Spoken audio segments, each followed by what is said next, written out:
آج کی گفتگو کا موضوع ہے ذکر الہی، اللہ کو یاد کرنا۔ اللہ تعالیٰ کو یاد کرنا خوبصورت ترین کاموں میں سے ایک کام ہے، بہترین عبادات میں سے ایک عبادت ہے۔ قرآن پاک میں اللہ تعالیٰ اس کے بارے میں فرماتے ہیں وَلَذِكْرُ اللَّهِ أَكْبَرُ، اور اللہ کا ذکر بہت بڑا کام ہے، بہت اچھا کام ہے۔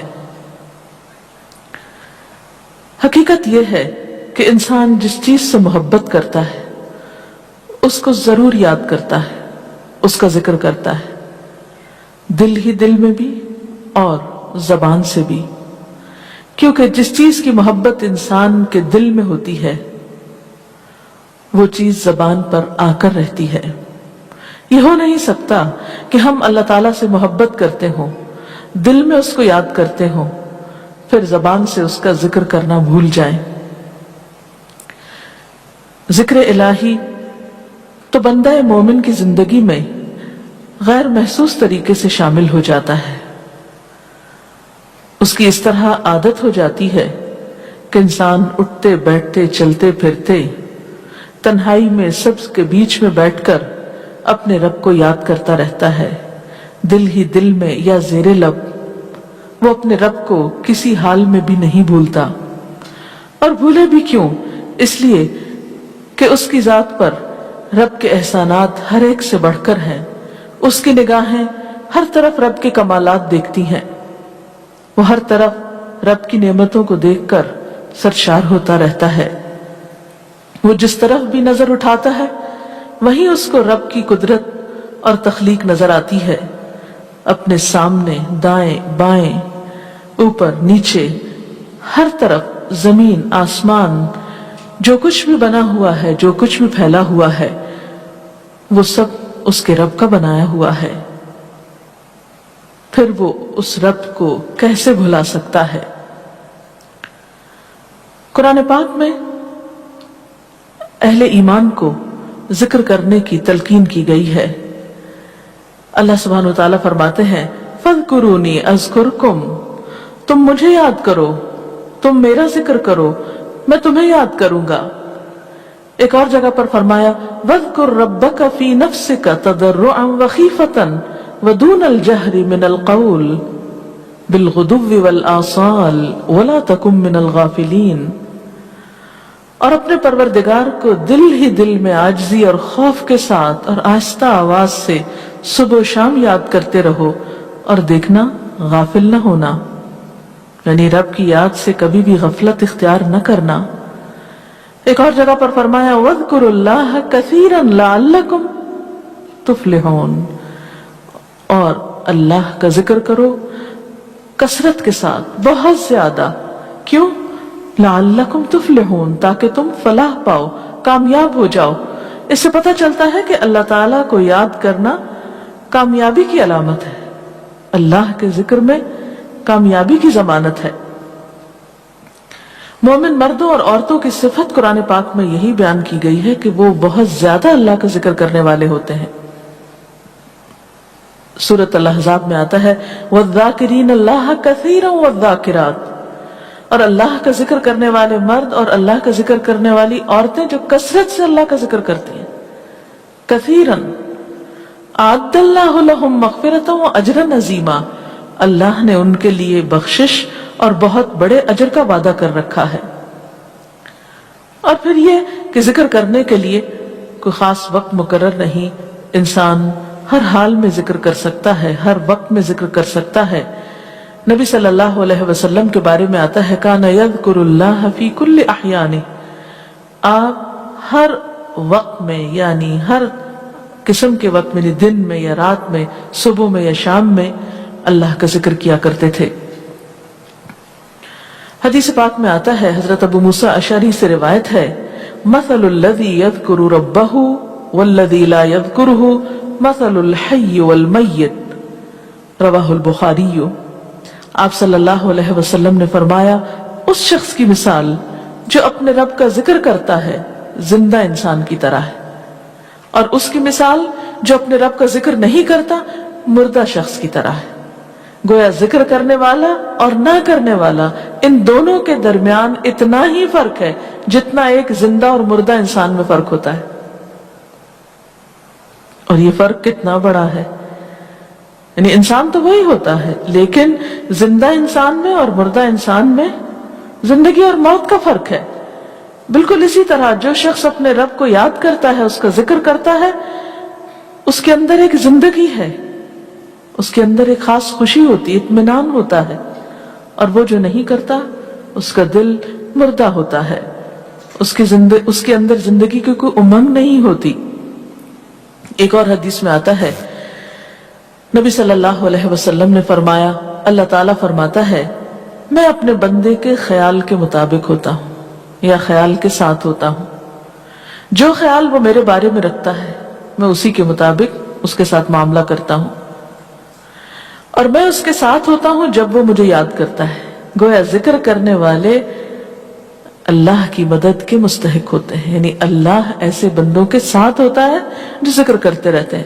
اگر وہ مجھ کو اپنے دل میں یاد کرتا ہے تو میں بھی اس کو اپنے دل میں یاد کرتا ہوں، اور اگر وہ مجھے کسی جماعت میں بیٹھ کے یعنی کسی گروپ میں یعنی پبلک میں بیٹھ کے یاد کرتا ہے تو میں اس کو اس سے بہتر جماعت میں یاد کرتا ہوں، یعنی فرشتوں کی جماعت میں یاد کرتا ہوں. تو گویا فاذکرونی اذکرکم، تم مجھے یاد رکھو میں تمہیں یاد رکھوں گا. تو جو شخص بھی یہ چاہتا ہو کہ اللہ تعالیٰ اس کو یاد رکھے، اس کی مشکل میں اس کی مدد کرے، تو اس کے لیے کیا ضروری ہے کہ پھر وہ ذکر کرتا رہے.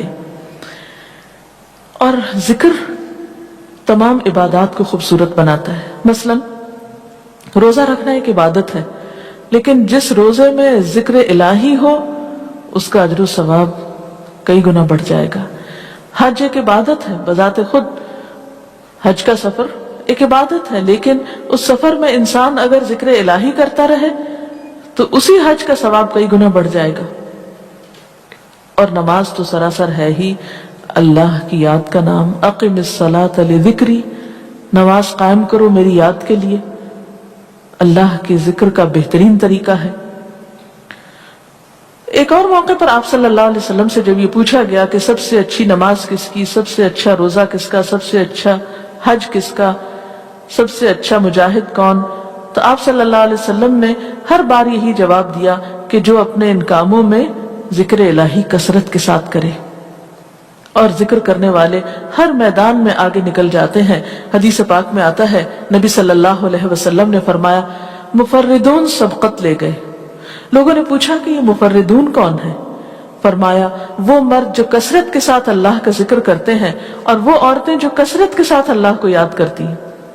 اور یہاں آپ نوٹ کر رہے ہیں خاص طور پر مردوں کے ساتھ ساتھ عورتوں کا ذکر بھی ملتا ہے. حضرت عبداللہ بن بصر فرماتے ہیں کہ ایک شخص نے عرض کیا یا رسول اللہ صلی اللہ علیہ وسلم، بے شک اسلام کے احکام مجھ پر بہت ہیں، یعنی ذمہ داریاں بہت ہیں، کرنے کے کام بہت ہیں. آپ مجھے کوئی ایسی بات بتائیں جسے میں اپنے لیے لازم کر لوں، یعنی میرے لیے آسان ہو اور میں پابندی سے کر سکوں. تو آپ صلی اللہ علیہ وسلم نے فرمایا لا یزال لسانک رطبا من ذکر اللہ، کہ ایک چیز پابندی سے پکڑ لو، اور وہ کیا کہ تیری زبان ہمیشہ اللہ کے ذکر سے تر رہے، ہر دم اللہ کو یاد کرتے رہو. اور یہ حقیقت ہے کہ انسان کوئی بھی کام کر رہا ہو، مثلا خواتین کھانا پکا رہی ہیں، گھر صاف کر رہی ہیں، واک کر رہی ہیں، کوئی بھی کام کر رہی ہیں اس طرح کا، تو اس میں ساتھ ساتھ اللہ کی یاد کرتی رہیں. سبحان اللہ، الحمدللہ، اللہ اکبر، استغفر اللہ، لا الہ الا اللہ، ان اذکار کا ورد کرتے رہیں، تو اس میں کام بھی ہوتا رہے گا اور اس کے ساتھ ساتھ اللہ کی یاد بھی ہوتی رہے گی.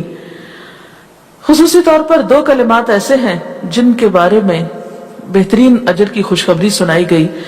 آپ صلی اللہ علیہ وسلم نے فرمایا کلمتان، دو کلمات ایسے ہیں خفیفتان علی اللسان، جو زبان پہ بہت ہلکے ہیں، یعنی پڑھنے میں کچھ مشکل نہیں، ثقیلتان فی المیزان، میزان میں بہت بھاری ہیں، حبیبتان الی الرحمن، رحمان کو بہت محبوب ہیں، اور وہ کیا ہیں؟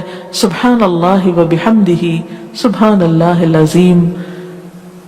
چلتے پھرتے، اٹھتے بیٹھتے، کام کاج کرتے تسبیح پڑھتے رہنا، ذکر کرتے رہنا انسان کے دل کو جہاں اطمینان بخشتا ہے وہاں اس کے کام کو آسان بھی کر دیتا ہے، اور اللہ کی مدد بھی ساتھ ہوتی ہے۔ اور قرآن پاک میں ایسے لوگوں کے لیے خوشخبری ہے، الا بذکر اللہ تطمئن القلوب، سنو اللہ کے ذکر سے دلوں کو اطمینان ہوتا ہے۔ اور ویسے بھی میزان میں بہت بھاری نیکی ہے۔ ایک حدیث میں آتا ہے کہ رسول اللہ صلی اللہ علیہ وسلم نے لوگوں سے پوچھا، کیا میں تمہیں نہ بتاؤں کہ تمہارے اعمال میں سب سے اچھا عمل، سب سے پاکیزہ اور تمہارے درجات کو سب سے زیادہ بڑھانے والا، اور جو تمہارے لیے سونے چاندی کے خرچ کرنے سے زیادہ بہتر ہو، اور اس سے بھی بہتر ہو کہ تم اپنے دشمنوں سے ملو، ان کی گردنیں تم مارو اور وہ تمہاری گردنیں مارے، تو کیا ایسا عمل نہ تمہیں بتاؤں؟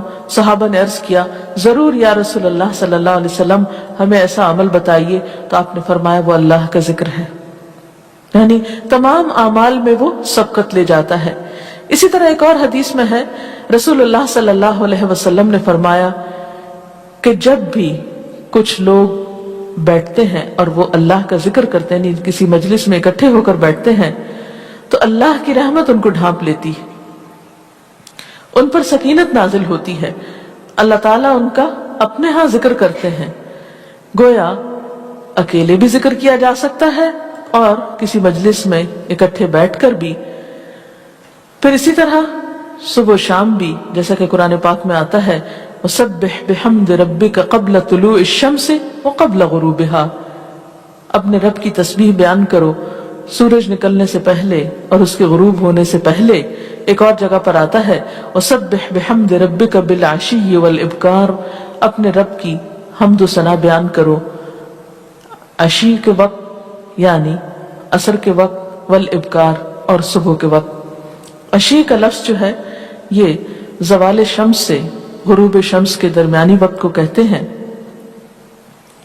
پھر اسی طرح انبیاء علیہ السلام کے بارے میں ہم دیکھتے ہیں، حضرت داؤد علیہ السلام بہت خوبصورت آواز سے، بہت خوبصورت انداز میں اللہ تعالیٰ کا ذکر کیا کرتے تھے۔ نبی صلی اللہ علیہ وسلم نے ایسے لوگوں کے بارے میں بہت خوشخبریاں دی ہیں، اور سب سے بڑی خوشخبری کیا ہے کہ خود اللہ تعالیٰ کا تقرب انسان کو حاصل ہوتا، انسان کے گناہوں کا کفارہ ہوتا رہتا ہے۔ اور بعض اذکار جو بظاہر تو بہت معمولی نظر آتے ہیں لیکن ان کا اجر و ثواب اتنا ہے کہ انسان حیران ہوتا ہے کہ اتنے کم کلمات کے بدلے اتنا بڑا ثواب۔ جیسے نبی صلی اللہ علیہ وسلم نے فرمایا کہ الحمدللہ کہنا میزان کو بھر دیتا ہے۔ اب الحمدللہ دو لفظ ہیں لیکن جو شخص دل سے اس کو ادا کرتا ہے تملا المیزان، میزان بھر جاتا ہے اس سے۔ سبحان اللہ، الحمدللہ کے کلمات آسمانوں اور زمین کے درمیان کو پر کر دیتے ہیں، اتنا اجر و ثواب ہے ان چھوٹے چھوٹے کلمات کا بھی، لیکن اکثر شیطان ہمیں ان سے غافل رکھتا ہے۔ تو ضرورت اس بات کی ہے کہ ہم کثرت کے ساتھ اللہ کو یاد کرنے والے ہوں تاکہ ہمارے دین و دنیا کے کام سنور جائیں اور آخرت میں اللہ کے محبوب اور مقرب بندوں میں ہمارا شمار ہو۔ اگر اس سلسلے میں آپ کے ذہن میں کوئی سوال ہے تو آپ کر سکتے ہیں۔ جی آپ پوچھیں۔ محترم ڈاکٹر صاحبہ، ہمیں آپ بتائیں گے کہ مسنون اذکار کی طرف ہمیں رہنمائی فرمائیے۔ بہت سی کتابیں ایسے ہیں جس میں نبی صلی اللہ علیہ وسلم سے ہر موقع کی مناسبت سے اذکار مذکور ہیں۔ مثلا آپ دیکھیے کہ آپ صلی اللہ علیہ وسلم جب نیند سے بیدار ہوتے تھے تو اس وقت اللہ تعالیٰ کے ذکر سے دن کا آغاز کرتے تھے۔ صبح کے وقت الحمدللہ الذی احیانا بعدما اماتنا والیہ النشور۔ پھر اسی طرح بستر سے اٹھنے کے بعد انسان اپنے قضاء حاجت کے لیے اگر واش روم میں جاتا ہے تو اس وقت بیت الخلاء میں داخل ہونے کے وقت کا ذکر ہے۔ پھر بیت الخلاء سے باہر آنے کے وقت نبی صلی اللہ علیہ وسلم جب تہجد کے وقت اٹھتے تھے تو وضو سے پہلے آسمان کی طرف نگاہ اٹھا کر سورۃ آل عمران کی آخری آیات پڑھا کرتے تھے۔ پھر اسی طرح سحری کے وقت خاص طور پر استغفار کا حکم ہے۔ پھر انسان وضو کرتا ہے تو وضو سے قبل اور وضو کے آخر میں ذکر بتایا گیا، اور وضو کے آخر کا ذکر سبحانک اللہم و بحمدک اشہد ان لا الہ الا انت استغفرک و اتوب الیک کا اتنا ثواب بتایا گیا کہ ایسے شخص کے لیے جو پابندی کے ساتھ یہ ذکر کرتا ہے اس کے لیے جنت کے 8 دروازے کھل جاتے ہیں. پھر اسی طرح جب انسان گھر سے نکلتا ہے مسجد کی طرف جاتا ہے مرد حضرات تو گھر سے نکلنے کے وقت کی دعا ہے، پھر اسی طرح راستے میں پڑھنے کی، پھر مسجد میں داخل ہونے کی، پھر مسجد کے اندر، پھر مسجد سے باہر نکلتے وقت، پھر دوبارہ گھر آتے ہوئے بازار سے اگر گزرتا ہے تو اس وقت کا ذکر ہے، پھر گھر میں داخل ہونے کا ذکر ہے، پھر اگر کچھ کھا رہا ہے انسان تو بسم اللہ پڑھ کر کھانے کا آغاز کرتا ہے اور الحمدللہ کے ساتھ پھر اختتام کرتا ہے. پھر اسی طرح چھینک آنے پر ذکر ہے، پھر مرغا اگر آذان دیتا ہے تو اس وقت کا ذکر ہے، پھر مؤذن کی آذان سن کر انسان اس کو جواب دیتا ہے، اس کے بعد کا پھر ذکر ہے. پھر اسی طرح انسان کسی کے ساتھ جب معاملہ کرتا ہے، کہیں وعدہ کر رہا ہے تو اللہ کو یاد کرتا ہے انشاءاللہ کہہ کے. پھر اسی طرح کوئی اچھی چیز دیکھتا ہے ماشاءاللہ کہتا ہے، کہیں استغفر اللہ کہتا ہے. تو بندہ مومن کی زندگی کا کوئی مقام اور کوئی موقع ایسا نہیں جس کے بارے میں نبی صلی اللہ علیہ وسلم نے کوئی نہ کوئی خوبصورت انداز کا ذکر نہ سکھایا ہو. حتیٰ کہ انسان شام ہوتی ہے تو پھر صبح شام کے اذکار ہیں، پھر اسی طرح ہر نماز کے بعد کے اذکار ہیں، تسبیحات ہیں، پھر بستر میں جاتے وقت کی دعا ہے، پھر اسی طرح اگر آپ کسی بیمار کی عیادت کرنے کے لیے گئے ہیں تو اس وقت کی دعا ہے، اگر کوئی بیمار ہو جاتا ہے تو اس کے اوپر پڑھی جانے والی دعائیں ہیں. یعنی کوئی بھی زندگی کا گوشہ ایسا نہیں جس میں ذکر الہی کی طرف ہمیں متوجہ نہ کیا گیا ہو. اور حقیقت یہ ہے کہ انسان جب دنیا سے رخصت ہوتا ہے اور اگر لا الہ الا اللہ پر اس کی موت آتی ہے تو انشاءاللہ اس کے لیے بشارت ہے جنت میں جانے کی. لیکن یہ اسی وقت ہو سکتا ہے جب ہم اپنے عام حالات میں ذکر کے عادی ہوں. یہ نہیں ہو سکتا کہ عام طور پر ہم غافل رہیں اور اچانک موت کے وقت ہمیں یاد آ جائے. اور بات یہ ہے کہ جس خیر پر انسان دنیا سے رخصت ہوتا ہے اسی پر پھر قیامت کے دن اٹھایا جائے گا. اس لیے ذکر کو اپنی عادت میں شامل کر لینا چاہیے. جی آپ پوچھیے. ذکر اور دعا میں کیا فرق ہے؟ کیا دعا بھی ذکر میں شامل ہے یا ذکر اور دعا دو مختلف چیزیں ہیں؟ ذکر اور دعا دونوں ایک ہی چیزیں ہیں. ذکر کا مطلب ہے اللہ کو یاد کرنا.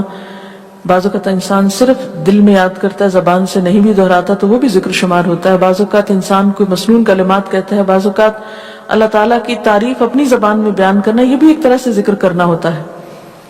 اور دعا میں خاص طور پر کسی چیز کا مطالبہ کیا جاتا ہے، یہ کچھ مانگا جاتا ہے اللہ تعالیٰ سے. یعنی ہر دعا ذکر ہے لیکن ہر ذکر دعا نہیں ہوتی. ذکر کی کئی قسمیں ہیں جن میں سے ایک دعا بھی ہے. جی آپ پوچھیں. کیا ذکر کے لیے ہر وقت باوضو رہنا ضروری ہے؟ ذکر کے لیے ہر وقت باوضو رہنے کی شرط نہیں ہے. قرآن پاک میں اللہ تعالیٰ فرماتے ہیں الذین یذکرون اللہ قیاما وقعودا وعلی جنوبہم وَيَتَفَكَّرُونَ فِي خَلْقِ السَّمَاوَاتِ وَالْأَرْضِ رَبَّنَا مَا خَلَقْتَ هَذَا بَاطِلًا سُبْحَانَكَ فَقِنَا عَذَابَ النَّارِ. وہ لوگ جو اللہ کو یاد کرتے رہتے ہیں کھڑے ہو کر، بیٹھ کر، لیٹ کر، اپنے پہلوؤں پر، اور کائنات میں غور و فکر کرتے رہتے ہیں، کہتے ہیں کہ پاک ہے تو اے ہمارے رب، ہمیں آگ کے عذاب سے بچا. تو اس سے یہ پتہ چلتا ہے کہ انسان بیٹھ کر، چلتے پھرتے اور لیٹ کر بھی اللہ کو یاد کر سکتا ہے. اب لیٹنے کی حالت ایسی جس میں سونا بھی شامل ہے. تو سوتے ہوئے اگر انسان ڈر جائے یا کوئی برا خواب ہے تو اس وقت بھی ذکر کرنا، مسنون ذکر موجود ہے. یعنی اس وقت بھی نبی صلی اللہ علیہ وسلم نے دعا مانگنے کا طریقہ بتایا کہ اب کیا پڑھو تاکہ تم اس خواب کے خوف سے، اگر کوئی ناپسندیدہ خواب ہے تو اس سے باہر آ جاؤ. تو اب آپ دیکھیں کہ سو کر تو وضو باقی نہیں رہتا. اور اگر اللہ کی یاد کے ساتھ ہر وقت باوضو ہونے کی شرط ہوتی تو پھر تو شاید ہی کوئی ذکر کر سکتا ہر وقت، کیونکہ ایک مشکل کام ہے. وضو نماز کے لیے شرط ہے. نماز وضو کے بغیر نہیں ہوتی، لیکن ذکر آپ وضو کے بغیر کر سکتے ہیں، اور اس میں درود شریف بھی شامل ہے، آیت کریمہ بھی شامل ہے. ہاں افضل ہے اگر آپ کو توفیق اللہ نے دی کہ آپ وضو کے ساتھ ہیں اور وضو کے ساتھ ذکر کریں. لیکن اگر باوضو نہیں ہے تو ذکر سے آپ کو کوئی چیز روک نہیں سکتی، اللہ یہ کہ آپ بیت الخلاء میں ہیں، اس وقت ذکر نہیں کرنا چاہیے. ادروائز آپ عام روٹین کے نارمل کاموں میں اللہ تعالیٰ کو یاد کر سکتے ہیں، خواہ وضو سے ہوں یا بغیر وضو کے ہوں. جی آپ. قرآن پاک جو ہم پڑھ رہے ہوتے ہیں تو کیا ضروری ہے کہ ہم بہت پراپرلی بیٹھ کر پڑھیں یا ہم ٹیک لگا کے یا ہم اپنے بستر پہ بھی پڑھ سکتے ہیں؟ افضل تو یہی ہے، پسندیدہ یہی ہے کہ انسان با ادب بیٹھے، لیکن اگر آپ قرآن پاک کا کچھ حصہ زبانی یاد کیے ہوئے ہیں، کچھ صورتیں ایسی آپ کو آتی ہیں اور آپ چلتے پھرتے ان کی دہرائی کرنا چاہتے ہیں تو ایسا بھی کر سکتے ہیں۔ اجتماعی ذکر کی کیا کیا صورتیں ہو سکتی ہیں؟ اجتماعی ذکر میں قرآن پاک کا پڑھنا، پڑھانا، سیکھنا، سکھانا، اس کو یاد کرنا، یہ تمام چیزیں آتی ہیں۔ اس کے ساتھ ہی آج کا پروگرام کا وقت ختم ہوتا ہے، اجازت چاہتے ہیں۔ السلام علیکم ورحمۃ اللہ وبرکاتہ۔ اللہ اکبر، اللہ اکبر، لا الہ الا اللہ، اللہ اکبر، اللہ اکبر وللہ الحمد۔